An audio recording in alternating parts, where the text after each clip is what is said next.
The Florida community of mindfulness is happy to make these talks available to you. If you find this talk to be a benefit, please consider making a donation to support us.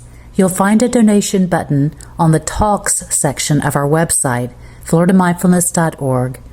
Thank you, and may you be happy and free of suffering. Thank you for coming.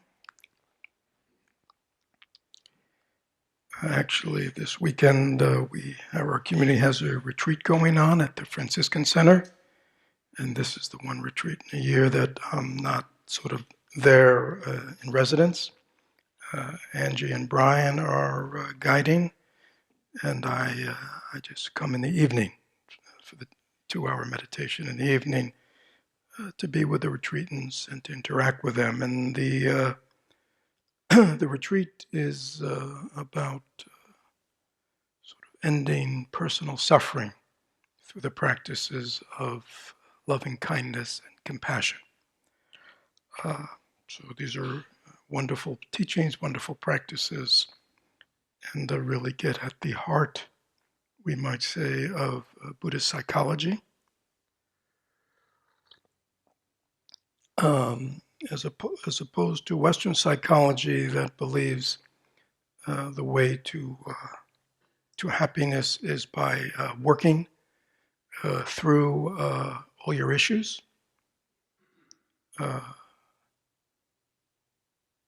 With the idea that somehow the end result of that will be something positive.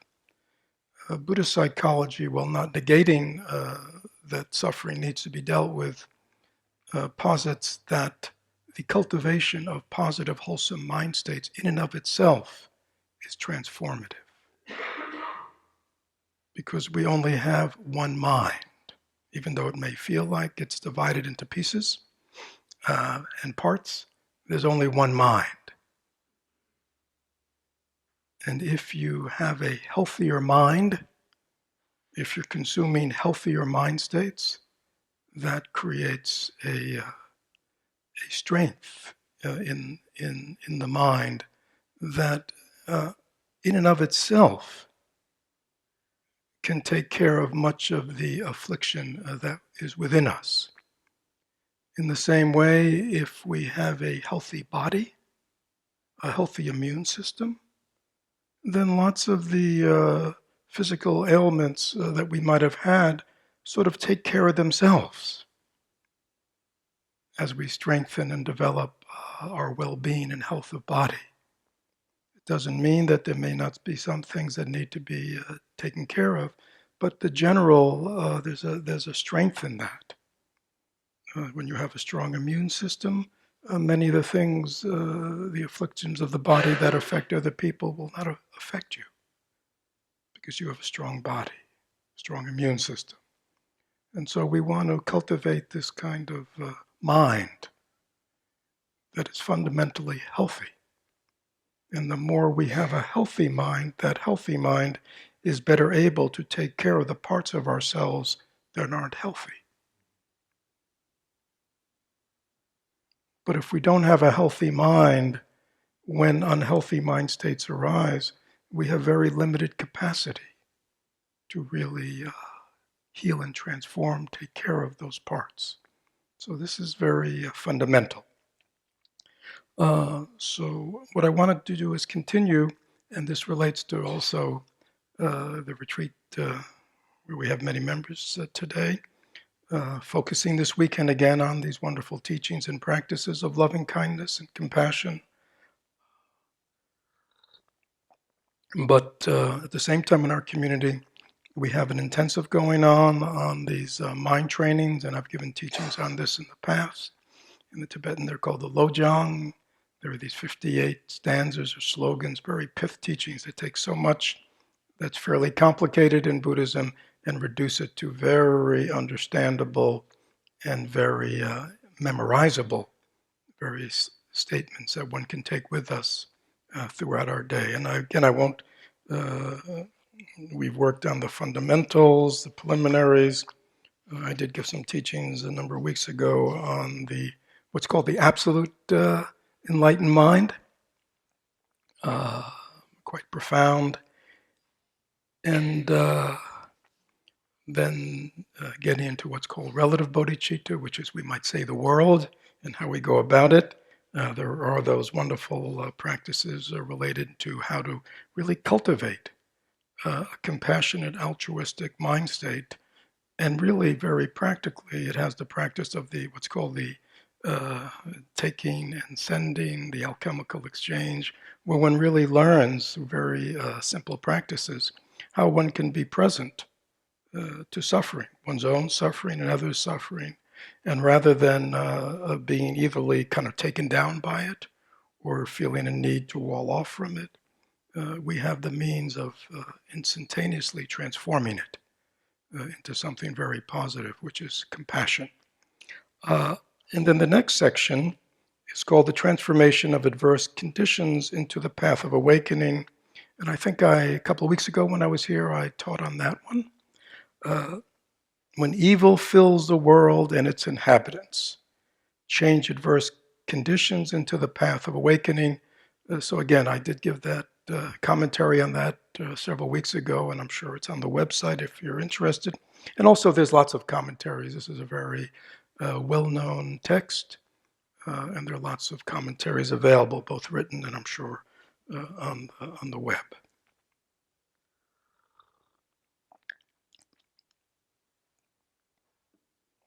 Again, the key point is usually we see adversity, adverse conditions, as a roadblock to our awakening. And these profound teachings that say, when adversity is in your life, when adversity is in the world, use that adversity to awaken. And again, very powerful teachings, especially for our times. As you might have noticed, there's lots of adversity filling the world as a social organism, and the world very much personally these days. There's a lot of suffering going on.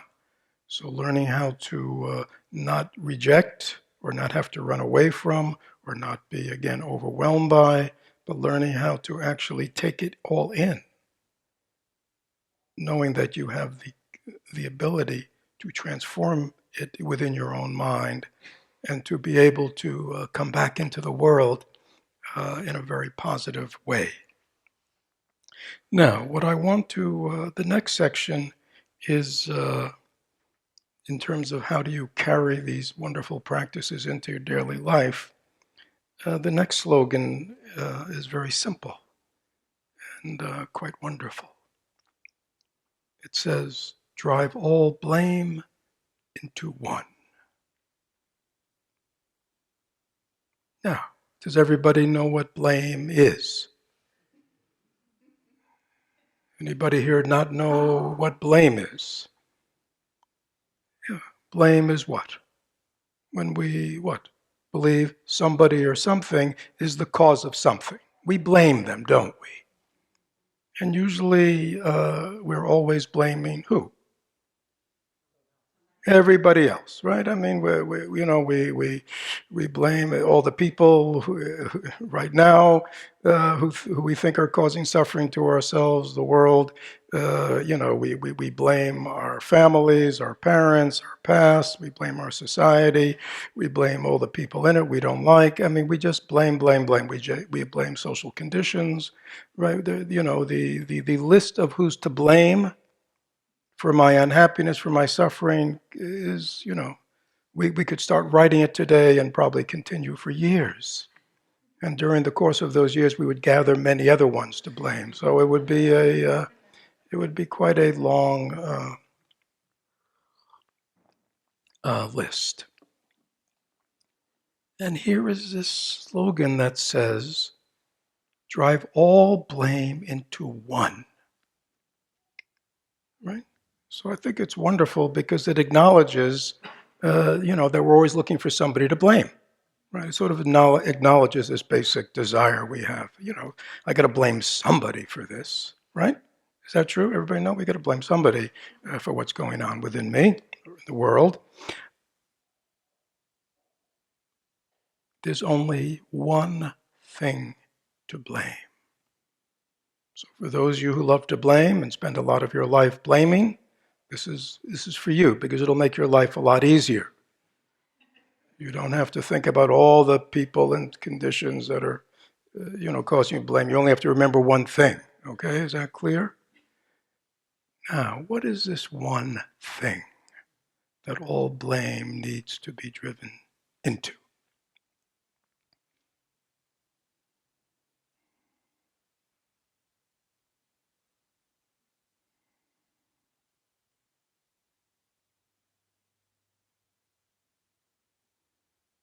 All the sufferings I now experience are the result of all my self-centered actions. No one else is to blame. This ego-cherishing attitude of mine is to blame. Now, this is directed to the reader of this text, but it also relates to everyone in the world. So this is very important, and it gets really, again, right to the root of sort of the Buddhist way of looking at the world and causation and Buddhist psychology. In the chant that you just heard, it said, "May I be liberated from the delusive self, liberated from the superiority, the inferiority, and the equality complex." So it's really saying the same thing. Why do we suffer? Why do human beings suffer? Why do human beings do all the terrible things that they do to one another? Why is that? And again, depending on what your viewpoint is, you could come up with a reason. And in this world, there are many, many, many, many reasons that people come up with why the world is the way it is and why people do the things they do to each other. In Buddhism, the fundamental teaching is it is because we do not understand how things really are, and we are so identified with ourself as a discrete entity that stands apart from everything else. And not only do we perceive and identify ourselves as a separate self with its own special story, but we personify it, and over time we become its slave. Because it is always giving us commands. Do this, don't do this, I need this, I must have that, I want this. Keep that away from me. Don't let that happen. I'm worried about this, I'm scared about that, I'm disappointed about this, I'm hurt when they did that. Think about all your suffering and connect it to the I statement. I, me, mine. Why do we suffer? Because we hear this voice, the voice of self, and it is always scanning the world with only one concern. What is that one concern? Me. This is very powerful. And it's not just that I'm doing it or you're doing that. Everybody is doing that. Right? From the top to the bottom. Now this text is, 1,500 years old. So don't think that we're unique today. This is what human beings unfortunately have been up to. And the problem is, if we do not know causation, we cannot be free of what's being caused. You see, if we suffer, if we're unhappy, if we're disappointed, if we're hurt, if we're depressed, if we're anxious, if we're all those things, and if we don't know what's causing it, then we don't know how to solve the problem. Right? And sort of what's going on in this world is not really identifying what the problem. See, because we think the problem is what? Out there. And as long as I think the source of my suffering is out there, then I will always think that the way to stop suffering is to what? Is to control that. Right? And that could be, the world. We like to think about the world and how we'd like to control it. Or it can be about every person in my life and every situation in my life. But I am driven to continually obsess, focus, ruminate about the external world, because I think if I could only get the external world and everybody in it, in line with my ideas of how the world should be, then I will be what? Happy. Can you see how that unfolds? The problem is the source of our suffering is not out there. The source of our suffering lies within our own mind.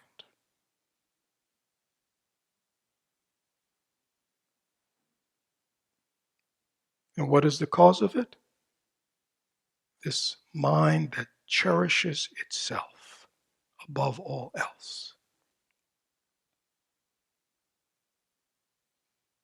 So, drive all blame into one means if I want to blame something, either within myself or everyone else, why are they doing what they're doing?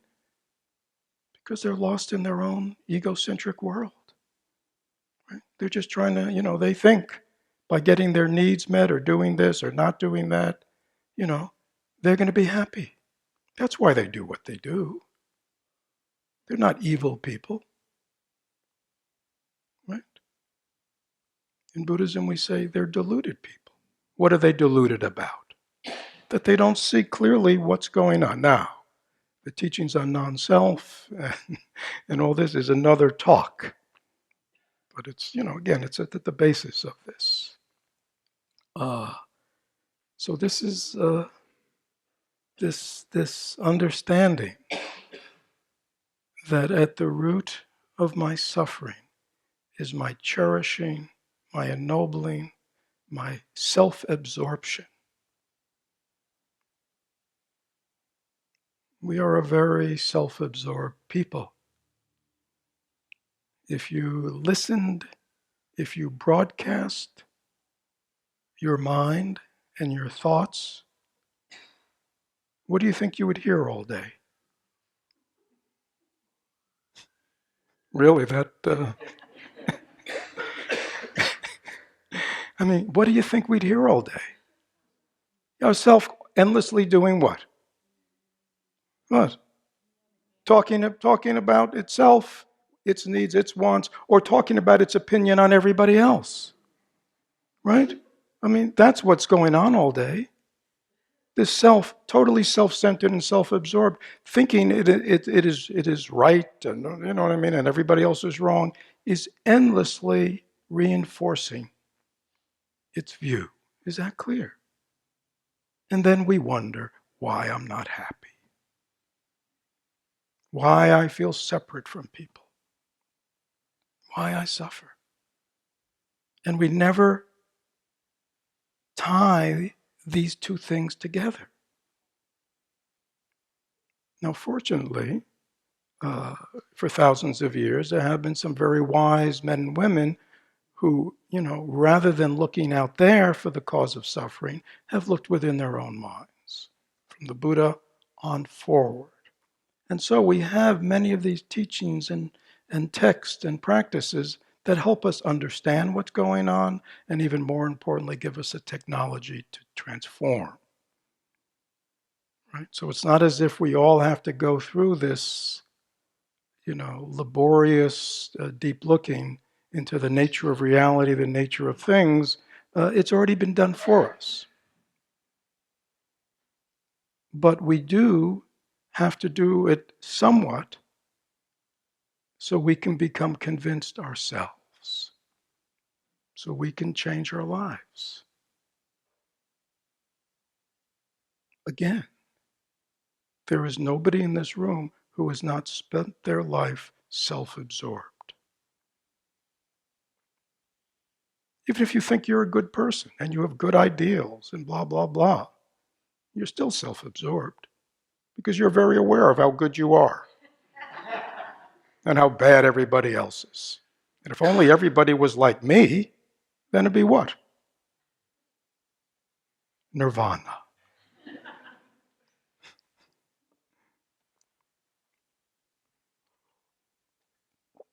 So when we receive these kinds of teachings, again, drive all blame into one. You see how powerful and simple that is? So as you hear your mind all day blaming, blaming, blaming, you remember, drive all blames into one. What is that one? It's my self-cherishing, my grandiosity. Right? Everybody know what I'm talking about, grandiosity. What do we think about our ideas? What do you say, Kevin? Pretty good. Yeah, pretty great. Right? We love listening to ourselves. Right? Just brilliant. So incisive. So intelligent. We just can't get over it. How blessed we were, right? To have this mind that, so great. The problem is what? Everybody else is doing the same thing. From the top to the bottom. Everybody thinks their views and their ideas are the right ones, the greatest ones, the best ones. And if only everybody else in the world would go along with it, then what? You see? So this may be a little bit of a wake-up call. But everybody else in your life thinks just like you.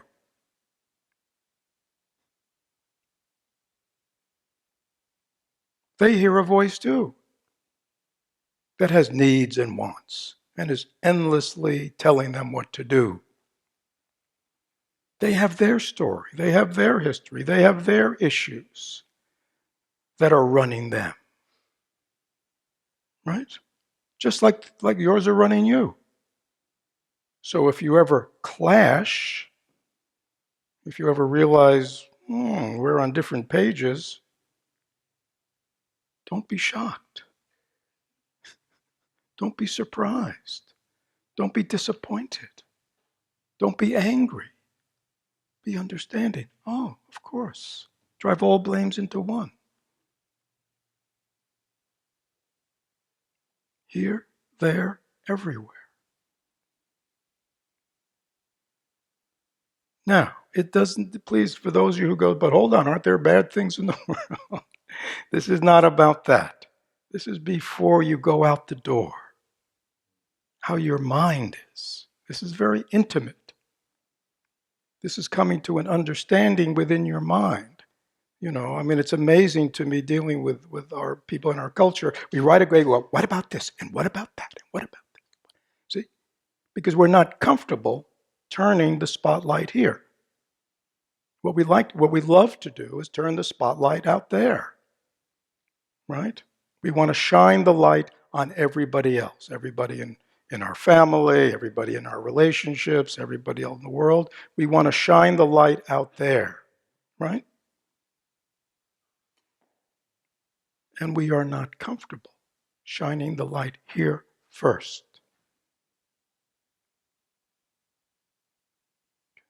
So this is important. Why is it important? It's important for our own happiness. Because the way we do it does not produce happiness. Because the self is a tyrant. It is never satisfied. It could have told you to get this and get that and put this together and then you'll be happy. And as soon as that's over, it's got a new demand. Now you got to do this to be happy. Now you got to make this plan. Now you got to go there. Now you got to buy this. Now you got to get this person to like you. Now you got to get that person out of your life. It is endlessly barking its commands. Everybody know what I'm talking about. It's never satisfied. Now, there are psychological reasons why it's never satisfied, but we don't need to get into that. We can just acknowledge it's never satisfied. It doesn't matter how much pleasure you give it. And everybody in this room has spent a lot of their life trying to give a lot of pleasure to themselves. Is that true? Yeah. And yet here again, on a Sunday in April, if you listen to yourself, it's still telling you what it would like to do to give it pleasure today. Right? It's already probably has plans. Right? It never stops. And you can't say to it, but hold on. I mean, didn't I fulfill all your plans for the last 30, 40, 50 years? Isn't that enough? No, not enough. You got to do it today. Why? Because I need this to be happy. I need this to feel fulfilled. I need this to feel like I'm a meaningful life. You see, it endlessly needs, wants, desires. And we never turn the spotlight and go, what is that? Which is another talk. What is that is endlessly dissatisfied?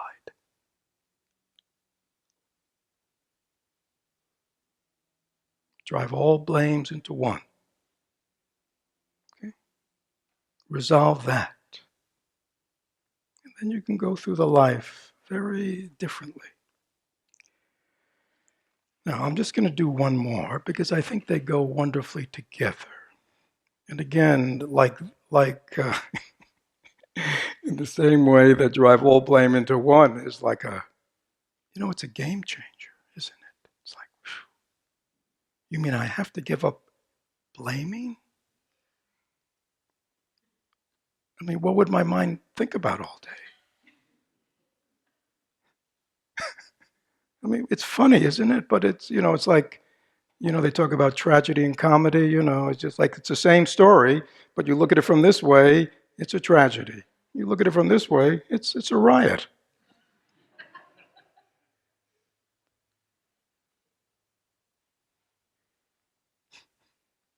Drive all blame into one. Now, if that one gave you a problem, listen to the next one. As powerful. And this one only has 4 words. The other one had 5 words. Okay? This is even simpler, easy to memorize. Be grateful to everyone.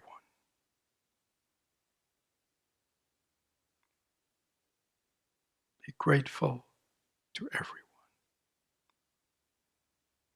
It sort of goes very much with the first one. Again, it's not as if those of us sitting in this room do not know about gratitude, right? And we certainly have the people and the list of things that we would say, yeah, I feel grateful to them. But this doesn't say that. This is a whole nother level. Be grateful to everyone. Everyone includes who? Everyone. The ones who are kind with us, to us, and the ones who are unkind to us. The ones who do what we want and the ones who don't do what we want. The ones who think like we do and the ones who think very differently than we do. How can we be grateful to everyone? Is the challenge. These are challenges. Drive all blame into one, be grateful to everyone. These are challenges. They are challenges to the way we do life. But again, in a very personal way, they answer to everyone. Why, even though I've been doing it this way for my whole life, why is it not working? This is where you got to look deeply into yourself. Why is it not working? And that's very personal. So be grateful to everyone. So let's work it. So let's take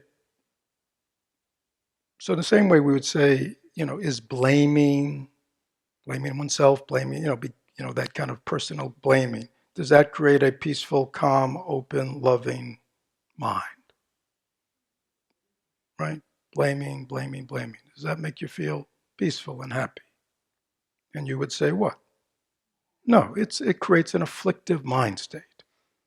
So from a very personal reason, for wanting to have a calm, open, spacious, relaxed, loving mind, cultivating blame is not conducive to that, right? So there's a reason that when we see these kinds of teachings, we resonate.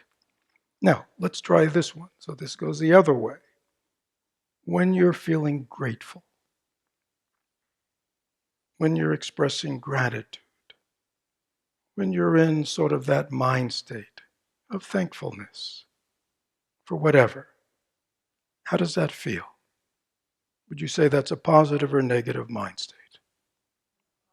Okay, I mean, I'm not trying to talk down to you, but it's like we don't stop and ask ourselves these questions because we're floating around up here somewhere, thinking, interpreting, projecting. We don't go very simply, when I'm cultivating this mind state, how does it feel?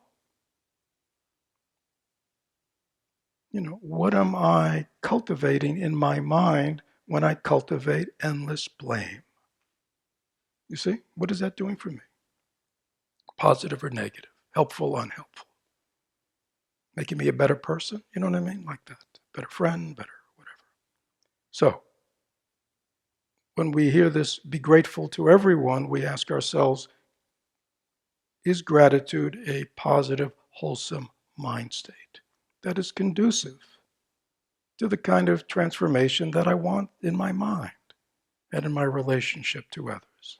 And you would say what? Yeah, okay. I mean, see, I'm just trying to get you to buy in. So we got to buy in. So we got to slow it down. Now, obviously, people who are on the positive side of our life, to be grateful to them, that's easy, right? So we don't get any credit for that. Okay? It's the other ones, the other situations, the difficult people, the difficult situations, the things that happen that we don't want to happen, the people in our world and in the world that we don't want to be there. Everybody know what I'm talking about? Okay. So that's where it gets interesting, because this says be grateful to everyone. And obviously our question is, what? One, we don't want to do that, right? But two, we can't figure out how to do it. So this is a very specific thing. And again, it comes down to this is internal. This is the transformation of your mind and developing what's called, to be an awakened being in the world, a spiritual, courageous spiritual warrior in the world, or whatever you want to call it. It's like, what is the mind that can sustain our capacity to be in the world in this very compassionate, positive, wholesome way with the world as it is, with acknowledging there is so much adversity and negativity, whether in human beings or in situations in the world. Okay, work everywhere. This is a teaching that goes, yes, this is the world. There's a lot of good, a lot of terrible. They're positive, they're adversive. Again, we don't have a problem with the positive, so that's why this text is not going on into that. Right? People who are doing it just the way we want them to do we have a problem being grateful to them? No, unless we're a total narcissist, in which it's never good enough. But if we're not totally there, with people and situations that are sort of going our way or meeting our needs, we often feel grateful, right? We even say now and then, thank you. Right? Who knows?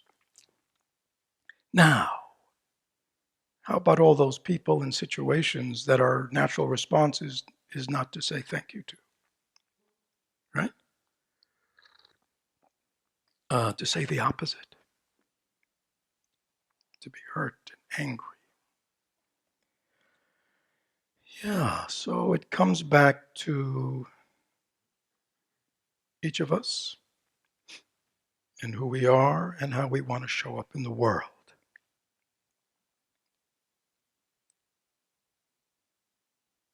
If we want to learn to show up in the world as loving, compassionate, understanding, wise, accepting, generous, all the positive virtues. If we want that to be the way we show up in the world, then we have to transform the mind that is showing up in the world. And one of the things we have to get rid of is those I'm grateful to and those I'm ungrateful to. We have to free ourselves of that. Now, again, the problem is not on the positive side, the problem is on the aversive side. So the question is, in what way are aversive people and aversive situations beneficial to us? This is looking at it very differently. From the point of view of ego, who always is rigid, is always focused on one thing: my needs, my wants, my desires, my need to control and manipulate. That's the self, that's the ego, that's always its agenda. But if you want to develop a more selfless agenda, then learning to deal with aversive situations and people in a totally different way is something we need to learn. So again, the challenge is, how can you be grateful for difficult situations? How can you be grateful for situations that don't go our way? How can you be grateful to people that do things to us and others, that are fun, that are not good, cause pain, suffering? How could you possibly be grateful to them? Well, it's only in relationship to your desire to truly transform yourself into a total, sort of person who lives life in a very much more awakened way.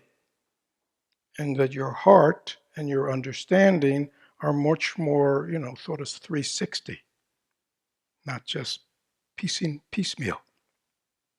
So, how do aversive situations and aversive people help us develop love, understanding, patience, right? All you see, all those virtues we want to develop. I have a lot of irritation in me. People are always irritating me. I don't like to be irritated all the time. I don't like to be angry all the time. How do I change? How do I become more understanding, more patient, more accepting of myself and others? What do you need to develop that? You need them. That's the key practice here. We need them. Right? Where else are we going to learn understanding and patience than with somebody that we're very impatient with? Where else are we going to learn to develop patience and understanding in situations if we don't have those kinds of situations? If you think you're going to learn it all through reading, if we think we're going to learn it all through reflecting on our cushion, in the privacy of our own homes in meditation, no, we learn it in the world. And we learn it from people who bring all that stuff up. There's nowhere else. So, we are grateful to the people who give us a hard time. We are grateful to adversive situations because it is giving us the opportunity to grow. Yeah. I don't want to understand their causes and conditions, do I? They're bad. Over here, the people we like, we're very understanding, right? I mean, they can be total whatever, but we're very understanding. They're our friends, they're our family, right? We understand them, we forgive them. Is that true? Right? But the same people over here, I don't want to understand them. I don't want to realize that they're just a product of their causes and conditions, and they really can't help being who they are. I only want to do it for the people I like, the people I agree with. You see? But if you want to really develop a greater impartiality so you can go through the world being of benefit to everyone, then you have to go, yeah, it's with aversive people and aversive situations, etc. Those are the ones that are helping me. Therefore, Shantideva, the 8th century Buddhist master, said, yeah, on your altar, yeah, you can have your Buddhas and your Bodhisattva and all your beautiful enlightened beings, but put up your enemies too. Give them half the altar. Because they're the ones who are actually helping you develop. Much more than these, or at least equal, right? I mean, we might have had difficult childhoods, been exposed to people who are suffering, and they caused us suffering, right? Is that not true? How could we possibly be grateful to them? Be grateful to everyone, right? Whew. Not them. How could think about it? How could you be grateful to them? How could you be grateful to that suffering? That's a question. Can anybody think, how would you be grateful to that? Rather than angry and hurt and disappointed. How could you use that circumstance to develop yourself? Yes.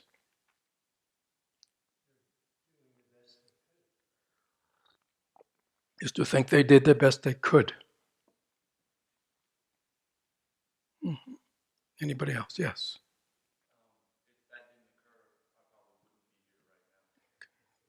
Well, that's, yeah, there it goes. So if that didn't occur, if I hadn't been through that, who knows where I'd be? But now, it's helped me. You know, when we see the dark path, we appreciate the light, right? When we've been in hell, we appreciate heaven. We never appreciated it before, but now we appreciate it, right? Again, think of all our disappointments, all our hurts, all our anger at these people. We're just nurturing anger.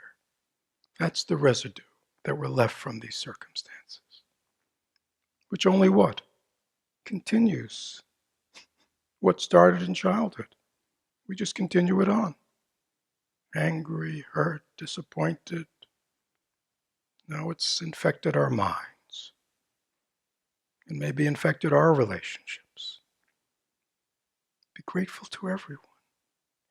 I've learned a lot from that. I've learned a lot from that person.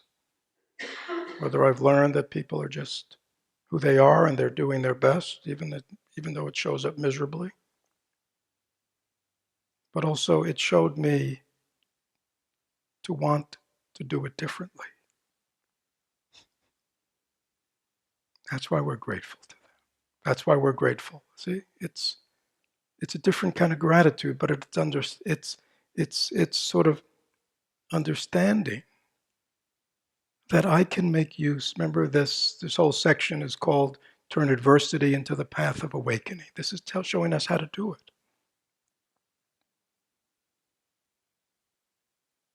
Drive all blames into one. Be grateful to everyone, everything. Pretty absolute, isn't it? Everyone and everything. So that, when you leave here today and you immediately find that you're not grateful to something, remember this. Oh, even this too. Right? Is an opportunity to cultivate patience, understanding,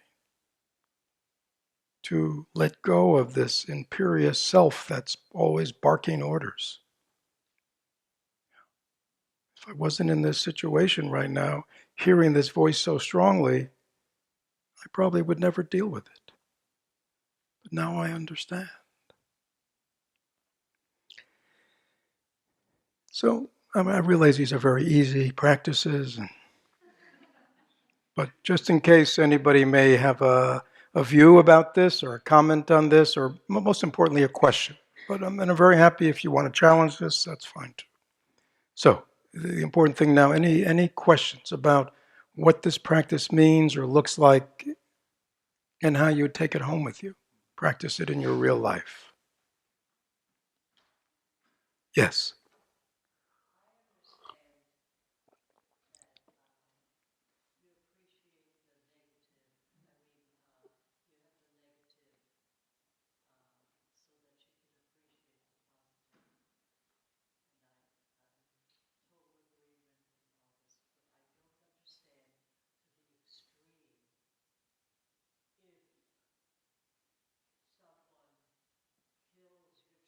Mm-hmm. Mm-hmm. Yeah, yeah.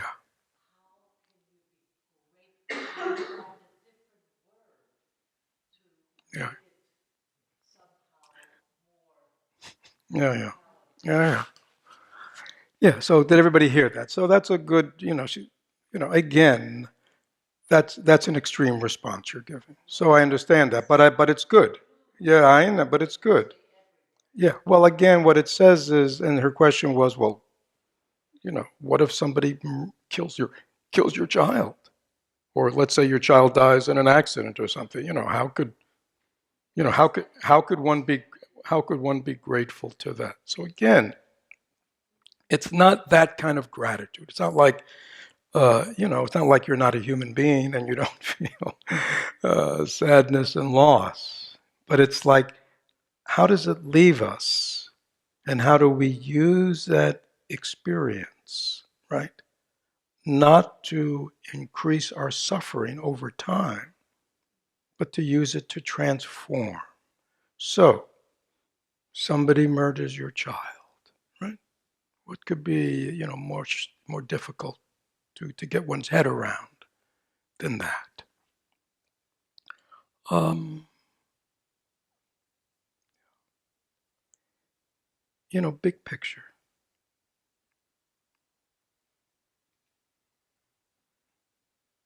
Do people kill each other in this world? Do they? Does it happen all the time? Is that the way of the world? Is it? It shouldn't be, I hear you, but I'm not asking you whether it should be or shouldn't be. Is that not the way of this world, unfortunately?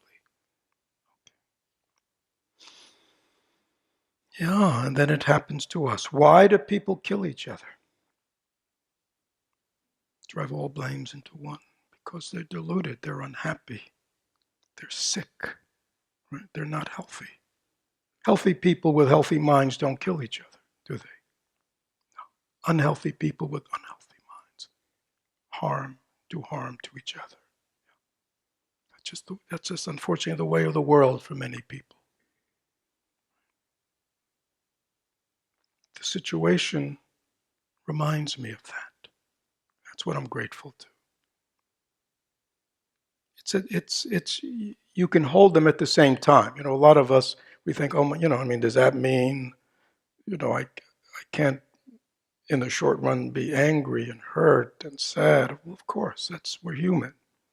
But it's sort of like, what's the residue? How do I use this experience to deepen my understanding? And maybe to find a positive response to help heal the world and people like that.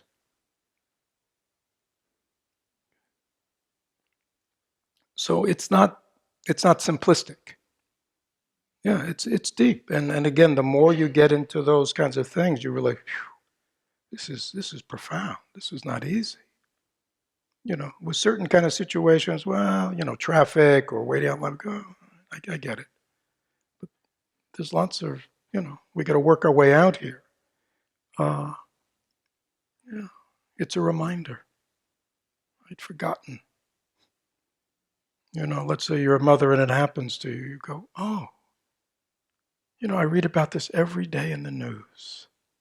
Civilian casualties, famines, mothers holding their emaciated child, And we look and we feel bad, but then it happens to us and we go, oh, that must be what it's like. See? A deepening and an opening that we didn't have before. So, so it's nuanced, this gratitude. It's a willing to accept the adversity of the world and use the adversity of the world, especially when it comes into our little personal world, to transform, to wake up. Yes, you had a question.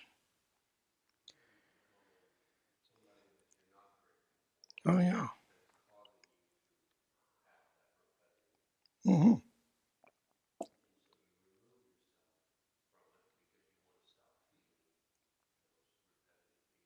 Mm-hmm. You remove yourself from the situation. Yeah, yeah. Is what? Yeah, so the question is, well, what if you're in those situations with a very aversive situation where those kinds of repetitive, ungrateful thoughts of anger and hurt, and I can't believe this, is it okay to withdraw? Of course, it's always okay to do whatever you need to do to take care of yourself, okay, in the short run. But this is about the mind.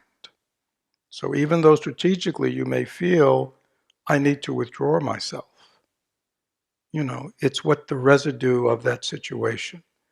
When you study trauma and when you study post-trauma, there is a reason why thoughts of the situation are repetitive. Anybody have an idea why that is? Well, it's not even, yeah, but when you say work it out, it's because the mind will not accept what happened. So it is always replaying it over and over, day after day, year after year, decade after decade, all because we cannot accept that what happened happened. So we replay it over and over.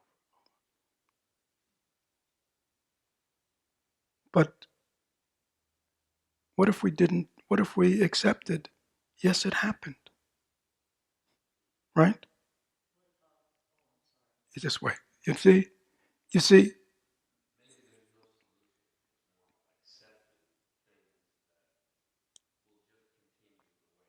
they may. Yeah, yeah. So it's about again, fundamentally this is about our mind and how do we create a wholesome mind to take into the world. And even in this situation, which I don't even know about. But obviously whatever this person is, they are suffering. All right? There are causes and conditions that are causing them to show up in this world. And so you can still strategically do what you need to do, but in your heart, you can have compassion and understanding. And realize if you're somebody, let's say, who wants to be a more compassionate person, perhaps you do, you might go, yeah, this situation is taking my practice of compassion and understanding to a whole new level. It's not like you're looking for it. It's not like you're going to go out there and look for it.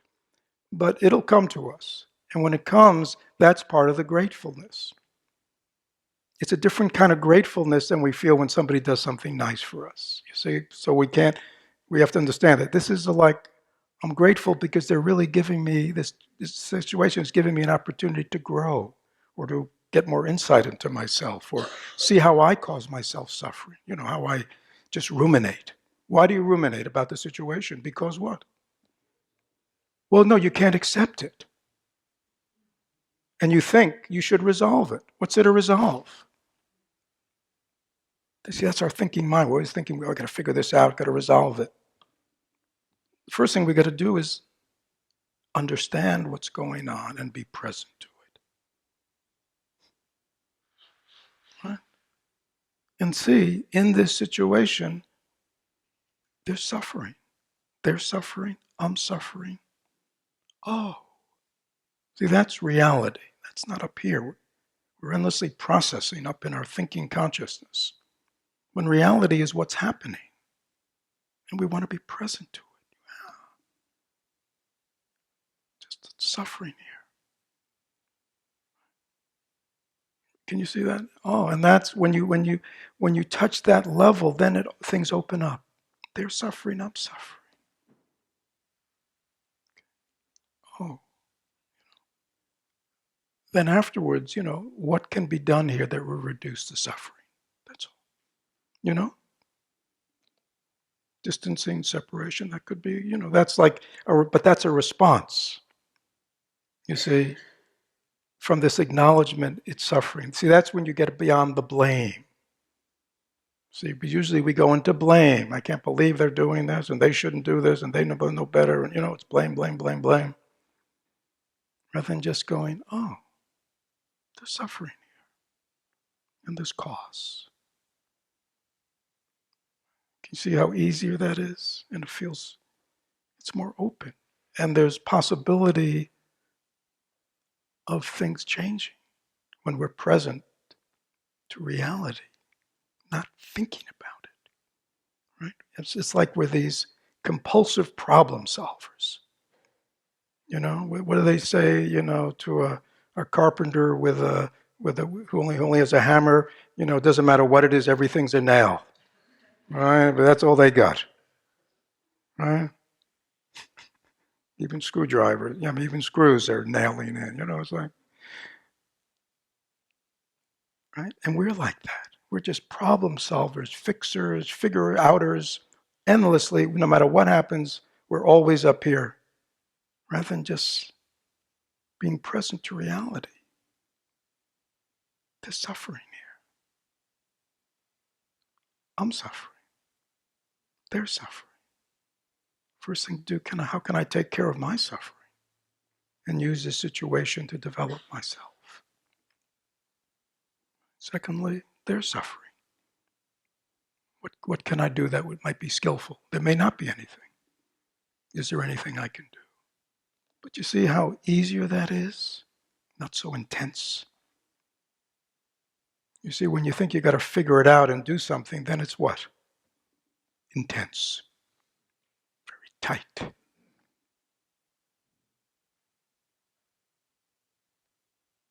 Okay?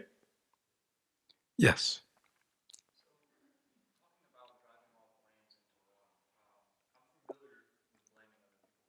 Oh, yeah.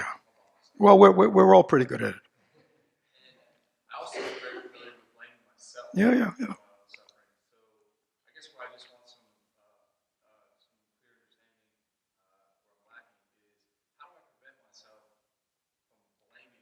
Okay, so there's a family program today, so the kids will be coming in soon, so we only have a couple of minutes. We have to understand that when we talk about self, we're talking about a generic formation, a misperception that there is a permanent, solid self within you. What we have done, not only do we have that delusion, but we've personified it. In your case, You've taken this generic self and you've turned him into Ryan. Right? So when this says drive all blame into one, it is the self. This false belief that I'm a separate self and this identification with this story of Ryan. It's not Ryan. Ryan is the victim of the self. Right? You're the victim of that voice that's endlessly telling you what to do and who you should blame and who's the cause. That's the one to blame for your suffering. You're the victim. Is that clear? Drive all blames into one is just, self-centeredness. Maybe that's another way. Egocentricity. Drive all blame, and it's like, wherever you're suffering, it's because self is up to something. Self doesn't like what's going on, right? Wants things to be different. Barking commands. Can you see? It's not about you. And I'm glad you brought that up because that can be very confusing. Yeah, so this is not blaming you. This is, is understanding, causes and conditions and misidentifications. That's what's causing me to suffer. When you understand clearly what the cause is, then you know how to liberate yourself. You're the victim too. Okay? That's important. Thank you. So thank you all. Drive all blame into one. Be grateful to everyone. You just take those two and just work with them. See what happens. And be willing to challenge yourself.